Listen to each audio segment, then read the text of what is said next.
Welcome to this presentation, and we are saying that only 1% get it correct. Prove it if you can try it, and drop a comment in the comment section. I will submit on it. So let us have a solution to this question. So we are having negative 5 squared plus 5 equals to. So now what is the answer according to you? Let us see. One can begin by saying that this is the same as maybe negative 5 multiplied by negative 5 in brackets, then plus the 5. So if I multiply negative 5 by negative 5, I'm going to get a positive 25, then plus the 5. So if I add 25 to 5, if I add them, I am getting 30 as the result. But guess what? This is completely wrong. It is incorrect. So let us have the correct approach of working it out correctly. So in here, the power 2 all squared is just on 5, but not on the whole negative 5. I repeat,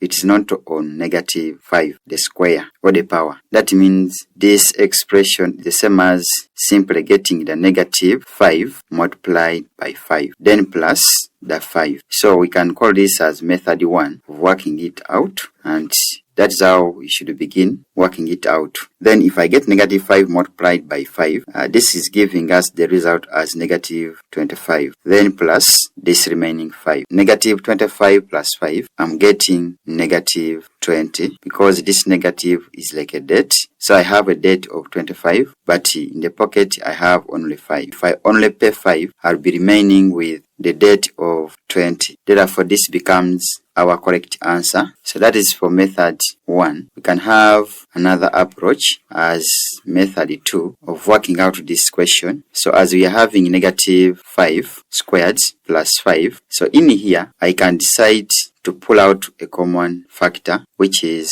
5, into, if I divide negative 5 squared, remember I told you the negative is independent of this square, it's not squared. So that means here I'm going to remain with the negative 5, then plus, because of this symbol, plus 5 divided by 5, I'm getting 1 into brackets. So this is equal to the 5. In brackets, if I simplify negative 5 plus 1, remember this is a debt of 5, then in the pocket I have 1. I'm going to remain with a debt of 4, which is the same as negative 4. Then this bracket means also multiplication. That means I have 5 multiplied by negative 4. So 5 multiplied by negative 4, once simplified, gives the result to be negative 20. And we are saying that this is the correct response, and you can check the answer is the same in both methods we have used. So if this video has been valuable to you, kindly subscribe to the channel MATHL.J for more videos of the kind. See you again next time. Goodbye.